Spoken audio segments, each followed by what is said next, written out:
pada saat ini kami datang ke hadapan-Mu. Terima kasih untuk kesempatan yang begitu indah yang Tuhan berikan kepada kami. Kami boleh dengan bebas beribadah kepadamu, memuji Tuhan dengan suara kami dari dalam lubuk hati kami. Dan saat ini kami mau mendengarkan firman-Mu. Kami mohon Tuhan Engkau berbicara kepada setiap kami yang hadir pada pagi ini. Sehingga kehadiran kami tidak berlalu dengan sia-sia. Terima kasih ya Tuhan, terima kasih. Pakailah hamba-Mu yang lemah dan terbatas ini untuk menyampaikannya dengan tepat, jelas. Terima kasih Tuhan, Roh Kudus berbicara kepada setiap kami. Kami berdoa hanya dalam nama Tuhan Yesus. Amin. Bapak Ibu yang terkasih dalam Tuhan, saya ingat tahun 2020, guru agama saya yang waktu saya masih kecil SD kelas 3, dia sekarang pelayanan di Bandung ya. Tahun 2020 dia berencana pergi tur ke Israel ya. Dia tinggal di Bandung lalu kemudian dia berangkat ke Jakarta. Ternyata sampai di Jakarta pesawat tidak terbang ya. Disuruh tunggu. Mengapa? Ternyata lockdown ya. Jadi bandara ditutup dan dia harus pulang kembali ke Bandung. Dia mengatakan, aduh usia saya sudah 70-an tahun ya. Pengen sekali tur sekali ke Israel saja gitu. Ternyata rencana gagal batal ya. Bapak Ibu yang terkasih dalam Tuhan, kadang-kadang di dalam kehidupan kita ada hal-hal yang telah kita rencanakan, kita impikan untuk kita lakukan, kita dapatkan. Tetapi karena satu dan lain hal akhirnya terpaksa tidak bisa kita dapatkan, tidak tercapai impian kita. Kalau masalah traveling mungkin lain kali masih bisa ada waktu selama ada di dunia. Tapi kalau kita punya impian yang besar, lalu karena sesuatu dan lain hal dan kita tidak punya kesempatan lagi, bagaimana perasaan Bapak Ibu dan saya? Tahun 1993 ada seorang aktor dari Singapura, dia sebenarnya diproyeksikan untuk menggantikan Jackie Chan ya. Bapak Ibu tahu Jackie Chan ya. Dia seorang Kristen. Lalu kemudian mengembangkan karirnya di Hong Kong. Pada waktu di Hong Kong dia diinjili dan terima Tuhan Yesus.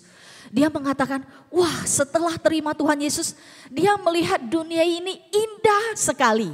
Waktu naik pesawat dia melihat awan-awan di atas, kok indah ya. Yang selama ini tidak pernah dia lihat, dia katakan gak pernah melihat awan seindah ini. Lalu kemudian dia merencanakan untuk menikah. Sebelum pernikahan, dalam persiapan pernikahannya, tiba-tiba dia merasa telinganya ada suara nging gitu. Lalu istrinya bertanya, kenapa ya? Iya, istrinya mengatakan, oke, selesai kita pernikahan, mereka waktu itu di Hong Kong. Selesai kita pernikahan, nanti waktu keluarga saya pulang ke Kanada, jadi istrinya dari Kanada, keluarga saya pulang ke Kanada, keluargamu pulang ke Singapura, kita ke dokter ya. Iya. Selesai acara pernikahan, 1 minggu kemudian ke dokter. Dicek ternyata apa yang terjadi. Dia menderita penyakit kanker sinusitis.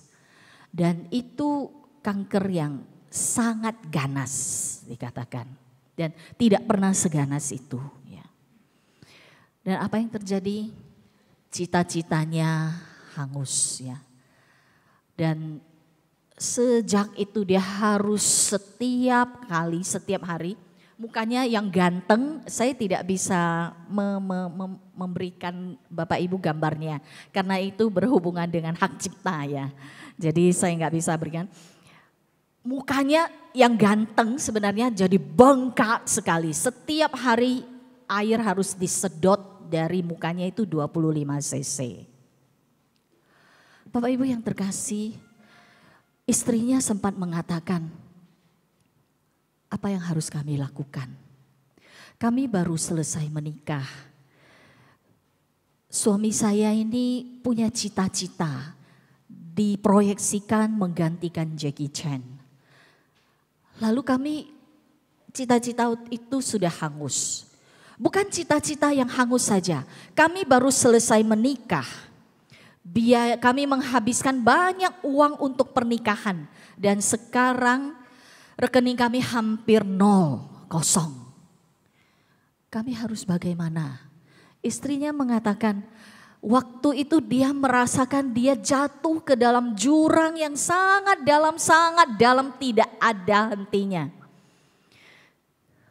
Dia sempat bertanya, di mana Tuhan?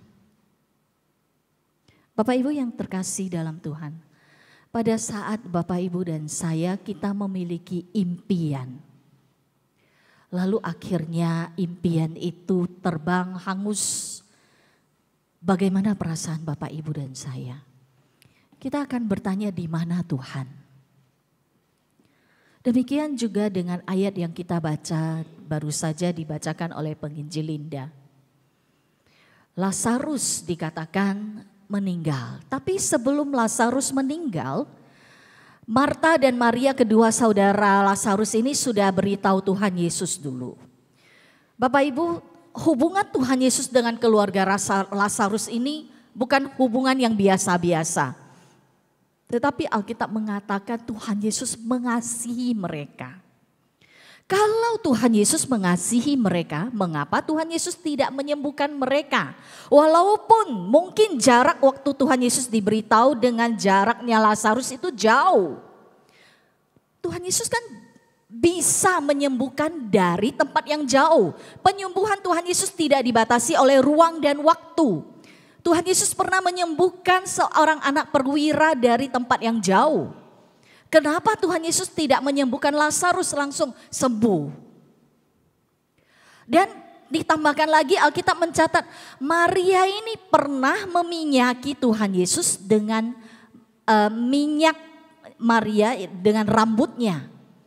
Itu menandakan betapa hubungan mereka sangat intim, sangat dekat. Tetapi Tuhan Yesus mengapa tidak menyembuhkan Lazarus? Sampai Tuhan Yesus masih berkata, tunggu. Ya. Belum. Bahkan Tuhan Yesus masih tunda 2 hari lagi. Artinya tunggu Lazarus sampai meninggal sudah di dalam kuburan selama 4 hari. Bapak Ibu yang terkasih dalam Tuhan. Mengapa Tuhan Yesus melakukan hal ini? Di dalam ayat yang kelima dikatakan untuk menyatakan kemuliaan Allah. Supaya melalui penyakit itu anak Allah dimuliakan. Bapak Ibu, kalau untuk menyatakan kemuliaan Allah, menurut Bapak Ibu dan saya, menurut pemikiran kita sebagai manusia, sebelum dia makin sekarat, makin parah harusnya disembuhkan dulu, betul tidak? Itu pemikiran logis kita. Tapi Tuhan Yesus malah menunda lagi. Bapak Ibu yang terkasih dalam Tuhan, bagi Tuhan Yesus menyembuhkan orang yang sakit itu tidak masalah.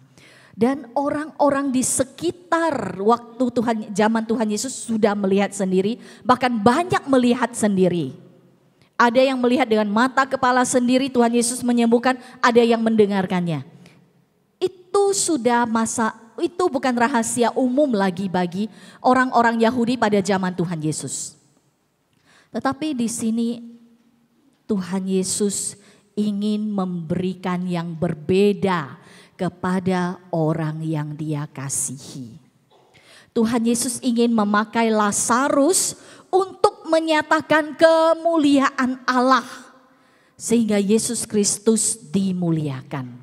Bapak Ibu yang terkasih dalam Tuhan, Tuhan hadir di dalam krisis hidup manusia untuk menunjukkan siapa Tuhan Yesus itu sebenarnya. Alkitab mencatat sebenarnya semua mujizat yang dicatat di dalam Alkitab itu untuk membawa manusia mengenal siapa Tuhan Yesus. Bukan untuk menyenangkan manusia, bukan untuk mencapai impian manusia, bukan. tetapi untuk menyatakan siapa Tuhan Yesus itu sendiri. Jadi Tuhan Yesus menunggu sampai Lazarus sudah mati 4 hari di dalam kuburan. Mengapa 4 hari Bapak Ibu? Karena kepercayaan orang Yahudi, mereka memiliki kepercayaan bahwa pada saat seseorang mati, rohnya dalam 3 hari masih berkeliaran di sekitar tubuh orang yang meninggal. Jadi dalam 3 hari masih ada kesempatan orang itu roh itu masuk kembali ke tubuh orang yang meninggal dan kemudian hidup lagi. Itu kepercayaan orang Yahudi. Jadi Tuhan Yesus hari keempat baru tiba, tujuannya untuk memecah pemikiran orang Yahudi bahwa hari keempat sudah, it's over, sudah. Tidak ada kemungkinan lagi, tidak. Tuhan Yesus ingin membuka pikiran orang Yahudi bahwa di dalam Tuhan tidak ada yang mustahil. Bapak Ibu yang terkasih dalam Tuhan. Tuhan dalam kehidupan kita saat kita menghadapi krisis. Tuhan hadir memberitahukan kepada kita yang pertama. Tuhan memiliki rancangan yang sempurna. Karena kasih. Rancangan manusia berpikir kalau sakit segera disembuhkan. Kalau bermasalah segera terselesaikan. Tapi bagi Tuhan belum tentu Bapak Ibu. Apalagi untuk kita manusia pada hari ini kita tidak sabar ya Bapak Ibu. Kita ingin segala sesuatunya cepat baru efektif. Ya.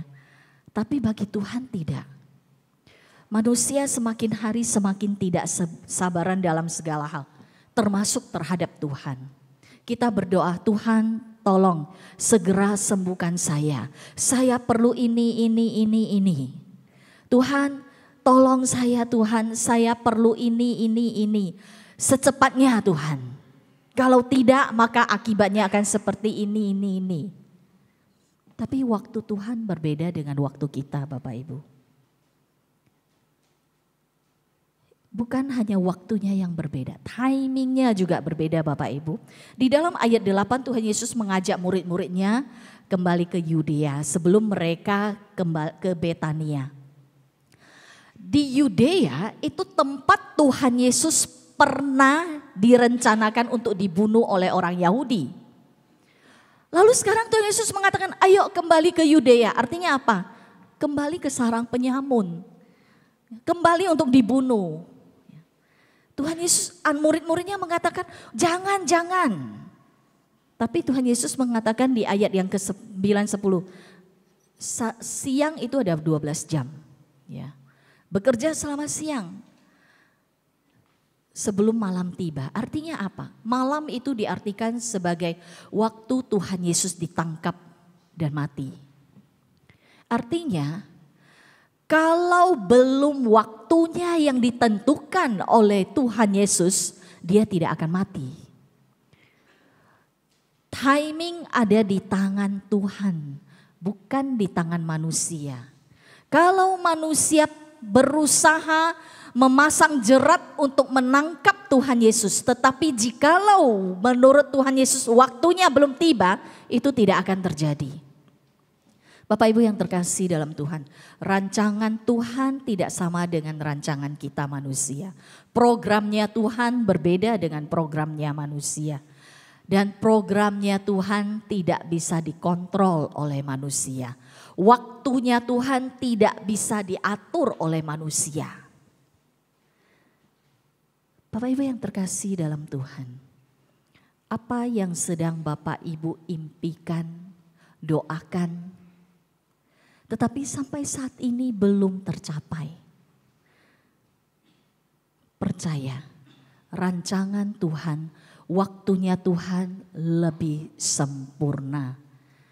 Karena Dia mengasihi kita. Ini yang pertama. Yang kedua, lewat kejadian Lazarus dibangkitkan ini, Tuhan Yesus juga ingin memberitahukan kepada kita bahwa Dia adalah pribadi yang simpati kepada kita. Dia 100% manusia. Dia juga ada 100% Allah. tetapi dia memiliki simpati kepada kita. Di dalam ayat yang ke-33 Tuhan Yesus melihat Maria menangis dan begitu juga orang-orang Yahudi yang datang bersama dia. Lalu Alkitab mencatat kesalah hatinya. Apa artinya kesalah hatinya? Di dalam bahasa Inggris diterjemahkan, he was deeply moved and greatly troubled. Artinya apa? Dia itu mengalami kesedihan yang sangat-sangat mendalam. Lalu kemudian ayat ke-35 dikatakan lalu menangislah Yesus. Ayat yang paling pendek di dalam catatan firman Alkitab. Mengapa Tuhan Yesus merasakan kesedihan yang sangat mendalam ketika melihat Maria dan orang-orang di sekitar situ menangis? Karena Tuhan Yesus melihat dampak dari dosa, efek dari dosa yang membuat manusia menderita. Dia merasa marah, sedih yang sangat mendalam karena dosa membuat manusia menderita. Dan mengapa Tuhan Yesus menangis? Padahal dia tahu kan nanti dia akan membangkitkan Lazarus. Mengapa Tuhan Yesus menangis? Bapak Ibu, saya kalau lagi bosan gitu ya, saya kadang nonton drakor atau dracin ya. Tapi karena berhubung saya tidak punya banyak waktu, saya itu biasa hanya nonton di seri 1 ya. Kalau saya lihat pemainnya cantik-cantik, ganteng-ganteng ya. Lalu saya akan lompat ke yang endingnya ya, seri terakhir ya. Kalau saya lihat endingnya itu menyenangkan saya, ya saya baru akan lihat seri kedua, ketiga, keempat dan sampai habis.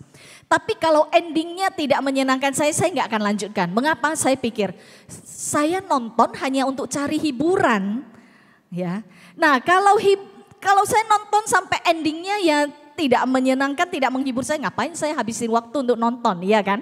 Itu pemikiran saya. Jadi kalau saya lihat endingnya menyenangkan saya suka endingnya, saya akan mulai 1, 2, 3, 4. Nah di tengah-tengah seri 1, 2, 3, 4, saya tahu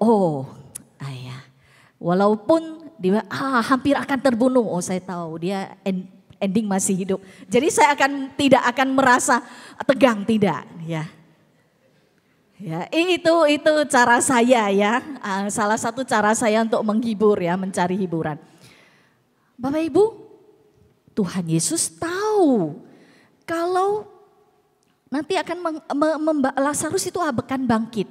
Mengapa Tuhan Yesus masih menangis, Bapak Ibu? Bapak Ibu yang terkasih dalam Tuhan.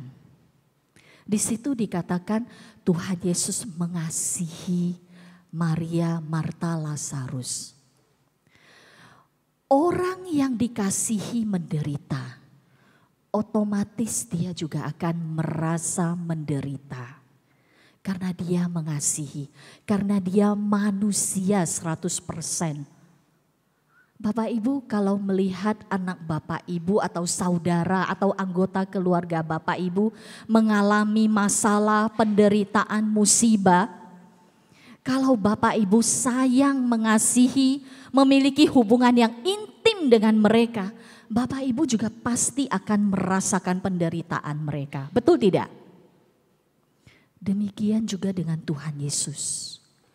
Dia sungguh-sungguh mengasihi Maria, Marta, Lazarus. Sehingga dia turut merasakan penderitaan mereka hingga dia menangis. Bapak Ibu yang terkasih dalam Tuhan, hari ini pada saat kita mengalami krisis kehidupan. Apa artinya krisis Bapak Ibu? Krisis artinya apa yang kita impikan, kenyataan yang kita hadapi tidak sesuai dengan apa yang kita impikan, kita harapkan. Dan kenyataan itu bukan kenyataan yang membuat kita bahagia, tetapi justru membuat kita susah atau menderita. Itu krisis. Pada saat kita menghadapi krisis Bapak Ibu, sebenarnya Tuhan Yesus juga menderita bersama kita. Tuhan Yesus mengerti. Tuhan Yesus bersama dengan kita. Dia melihat kita menangis. Jangan berpikir pada saat kita menderita, kita seolah-olah tidak mendapatkan jalan keluar. Kita ada di jalan buntu. Kita menangis sendirian tanpa diketahui orang. Tuhan Yesus tahu, Bapak Ibu. Tuhan Yesus tahu. Bapak Ibu, kita tidak sendirian. Saya mengalaminya, sering sekali saya mengalaminya. Tapi pada saat itu juga, Tuhan Yesus bisa mengirimkan orang-orang yang tidak pernah kita bayangkan untuk menghibur kita. Satu kali saya merasa tertekan sekali. Dan setelah itu saya masuk mobil, Bapak Ibu. Saya mengatakan, Tuhan, kok bisa seperti ini? Kata-kata saya tidak bermaksud seperti ini. Tapi orang itu mengancam saya, Tuhan. Saya takut, Tuhan. Di dalam mobil tidak ada yang tahu, siapa yang tahu. Tetapi Bapak Ibu, apa yang terjadi? Tiba-tiba ada satu orang teman yang dulu kuliah bersama-sama. Sudah belasan tahun tidak pernah ketemu dan juga tidak pernah kontak. Dia telepon saya.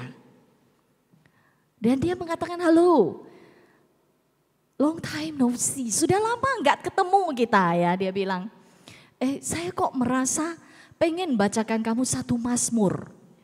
Dan dia bacakan satu mazmur waktu itu. Dan sungguh-sungguh menguatkan saya.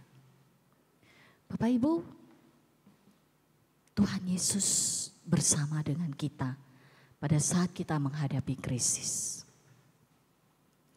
Dalam kejadian Lazarus dibangkitkan ini juga memberitahukan kepada kita bahwa Yesus adalah pribadi yang berkuasa atas kebangkitan dan hidup. Di dalam ayat yang ke-25 tadi dibacakan bahwa akulah kebangkitan dan hidup, itu kata Tuhan Yesus.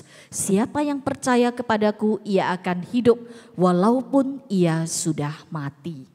Bapak Ibu, pada waktu Tuhan Yesus sampai ke kuburan Lazarus, Tuhan Yesus minta pintu batu itu dipinggirkan. Tapi Marta mengatakan, Tuhan ini sudah bau, sudah 4 hari. Keluarga Maria, Marta, Lazarus ini bukan keluarga yang sangat kaya. Ya. Biasa pada zaman itu jenazah itu akan dipakai minyak wangi kalau dia adalah keluarga yang berada. Tapi karena keluarga Maria, Marta, Lazarus ini keluarga yang biasa-biasa saja. Dan ditambah lagi pada waktu itu dikatakan musim panas. Jadi bisa dibayangkan mayat yang sudah 4 hari di dalam kuburan. Kalau dibuka bagaimana baunya Bapak Ibu. Marta mengatakan, aduh jangan-jangan ini sudah sangat bau. Ya. Tuhan Yesus kembali mengingatkan Marta. Kamu percaya? Iya, saya percaya Tuhan Yesus dia bisa bangkit tapi pada akhir zaman. Tuhan Yesus mengatakan tidak sekarang. Sesudah itu Tuhan Yesus berdoa, lalu kemudian Tuhan Yesus berseru kepada Lazarus. Alkitab mengatakan dengan suara keras. Bapak Ibu, sebenarnya Tuhan Yesus tidak perlu dengan suara keras untuk menyuruh Lazarus keluar, tidak usah. Dengan berbisik saja Tuhan Yesus sudah bisa menyuruh Lazarus keluar. Dengan berbicara dari dalam hati saja Tuhan Yesus sudah bisa menyuruh Lazarus keluar. Kenapa Tuhan Yesus mengatakan dengan suara keras? Tujuannya adalah untuk didengar oleh orang-orang di sekitar. Supaya orang-orang sekitar melihat dengan mata kepala sendiri, mendengar dengan telinga sendiri. Lalu di ayat 44 dicatat bukan mengatakan Lazarus keluar, tetapi mencatat orang yang telah mati itu keluar. Bapak Ibu yang terkasih dalam Tuhan, inilah Tuhan yang kita sembah. Saya tidak tahu apa krisis yang sedang Bapak Ibu hadapi pada hari ini. Tetapi ingat, Tuhan yang Bapak Ibu dan saya sembah adalah Tuhan yang merancangkan, memiliki rancangan yang sempurna. Rancangan yang dibangun di atas dasar kasih kepada kita. Yang kedua, saat kita menghadapi krisis, apapun krisis kita, setiap anak-anak Tuhan, Tuhan simpati. Tuhan ikut menderita, ikut menangis bersama Bapak, Ibu, dan saya. Yang ketiga, Tuhan Yesus berkuasa atas kebangkitan kematian. Bapak Ibu yang terkasih dalam Tuhan, Bapak gereja yang bernama Agustinus pernah berkata, Allah memiliki anak tunggal yang tidak berdosa. Ya. Tetapi Allah tidak memiliki anak yang tidak menderita. Artinya apa? Artinya Bapak, Ibu, dan saya harus mengalami penderitaan juga. Mengapa? Karena Dia mengasihi Bapak, Ibu, dan saya. Karena Dia ingin orang lain melihat hidup Bapak, Ibu, dan saya berbeda dengan yang lain. Tuhan Yesus memperlakukan Bapak, Ibu, dan saya berbeda dengan Dia memperlakukan yang lain. Karena kita sebagai anak-anak-Nya. Implikasinya bagi kita pada hari ini apa? Saat menghadapi krisis penderitaan, yang pertama, percaya tidak ada satupun hal yang terjadi dalam hidup kita tanpa seizin Tuhan. Kalau hari ini Bapak, Ibu, dan saya sakit. Hari ini Bapak, Ibu mengalami masalah, baik dalam keluarga, finansial, usaha pekerjaan apapun juga. Semua atas seizin Tuhan. Saudara sakit, kecelakaan, dibenci, dimusuhi. Semua yang terjadi, kalau bukan Tuhan yang mengizinkan, tidak akan terjadi. Oleh karena itu, pada saat kita menghadapi krisis, bukan bertanya mengapa Tuhan, kapan? Jangan tanya seperti ini, tanya Tuhan, apa yang Tuhan ingin saya pelajari lewat kejadian ini? Apa yang Tuhan ingin nyatakan kepada saya lewat kejadian ini? Ini yang pertama. Yang kedua, kita bukan hanya percaya tidak ada yang terjadi tanpa seizin Tuhan. Kita juga harus percaya semua yang diizinkan Tuhan di dalam hidup kita adalah suatu rancangan yang baik, masa depan yang cerah bagi Bapak, Ibu, dan saya. Bukan rancangan yang jahat. Tuhan tidak pernah merancangkan yang jahat. Bapak, Ibu, di dalam Roma 8 ayat 35 mengatakan, siapa yang akan memisahkan kita dari kasih Kristus? Penindasan atau kesesakan atau penganiayaan atau kelaparan atau ketelanjangan atau bahaya atau pedang? Tidak. Rancangan Tuhan bagi kita adalah rancangan yang penuh kasih untuk mendatangkan masa depan yang cerah bagi Bapak, Ibu, dan saya. Mungkin hari ini kita belum tahu mengapa. Seperti tadi yang saya katakan, aktor yang tadi saya katakan yang diproyeksikan untuk menggantikan Jackie Chan, Bapak, Ibu. Di tengah-tengah sakitnya, dia mengatakan, saya mengalami Tuhan sungguh mengasihi saya. Dia bersaksi satu kali di gereja, dia mengatakan, setelah dia kemoterapi, radioterapi, dia tidak bisa makan. Minum saja dia mengatakan seperti menelan pecahan-pecahan kaca yang masuk ke dalam tenggorokannya. Itu minum loh ya, jadi nggak bisa makan. Tapi dia harus makan supaya ada tenaga. Bagaimana?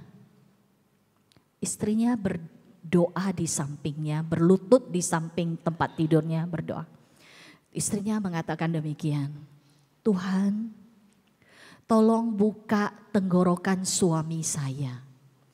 Seperti pada waktu Tuhan membuka Laut Merah, membiarkan orang Israel melewati Laut Merah yang kering. Tuhan tolong, biarkan segelas susu ini bisa melewati tenggorokan suami saya masuk ke tubuhnya. Dan itu benar. Setelah dia berdoa dan dia memberikan secangkir susu untuk disedot suaminya. Dia mengatakan, wow, amazing. Dia mengatakan, 1 gelas susu itu habis dengan cepat. Bapak Ibu yang terkasih dalam Tuhan, percaya Tuhan tidak pernah merancangkan yang jahat.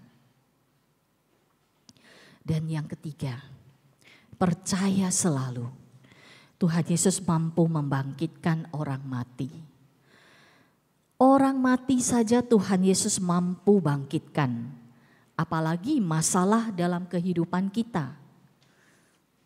Apa yang susah bagi Tuhan Yesus kalau Dia mau lakukan? Bapak Ibu yang terkasih, mohon Tuhan menolong setiap kita. Saya tidak tahu krisis apa yang sedang Bapak Ibu hadapi saat ini. Tetapi selalu ingat, mungkin belum saatnya Tuhan menyelesaikan masalah kita. Karena Dia punya rancangan yang sempurna. Kita sangat terbatas. Kita hanya mampu melihat mungkin sekarang ini. Tapi 1 detik kemudian apa yang terjadi kita tidak tahu. 1 hari besok apa yang terjadi kita tidak tahu. Tapi Tuhan tahu. Ingat, Tuhan Yesus juga menderita sedih bersama kita. Pada saat kita sedih, saat kita menangis, Dia menangis bersama kita. Dan yang ketiga, ingat, Tuhan yang kita sembah, Tuhan yang berkuasa. Tidak ada yang mustahil baginya.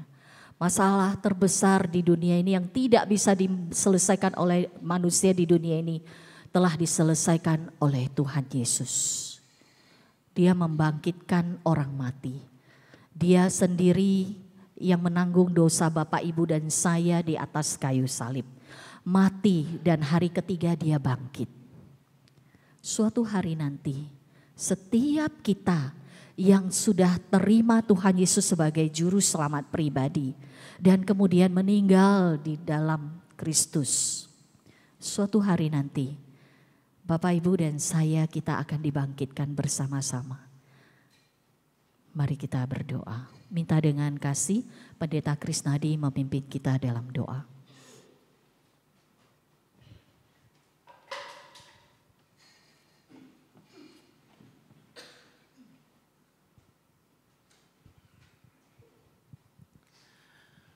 Tuhan, Kau tahu segala sesuatu. Engkau melihat jauh ke dalam pikiran dan hati kami. Engkau tahu apa yang terjadi masa lalu. Engkau tahu apa yang sekarang terjadi dalam kehidupan kami. Dan Engkau juga yang melihat ke depan ya Tuhan. Kami enggak bisa, kami enggak sanggup. Tapi hari ini kami mendengar firman ya Bapak. Seperti Engkau punya rancangan yang manusia enggak bisa ngerti buat Lazarus dan Maria dan Marta. Rancangan-Mu sempurna sekalipun manusia enggak bisa melihat. Engkau berkuasa bahkan membangkitkan orang mati. Tuhan, tambahkan iman kami untuk kami percaya kepada Tuhan. Bahwa Tuhan peduli, Tuhan enggak pernah biarkan kami sendiri bergumul ya Tuhan. Dan rancangan-Mu rancangan yang penuh damai sejahtera. Tambahkan iman kami. Berikan kami terus hati yang berharap, hati yang mengandalkan Tuhan. Sehingga Tuhan, ketika kami lihat ke belakang nanti berapa waktu lagi, kami bisa melihat bahwa benar Tuhan yang hidup bersama-sama dengan kami. Terima kasih Bapak, kami bersyukur kepadamu. Terima kasih untuk hamba-Mu Ibu Juna yang sudah menguraikan firman-Mu. Di dalam nama Tuhan Yesus kami berdoa. Amin.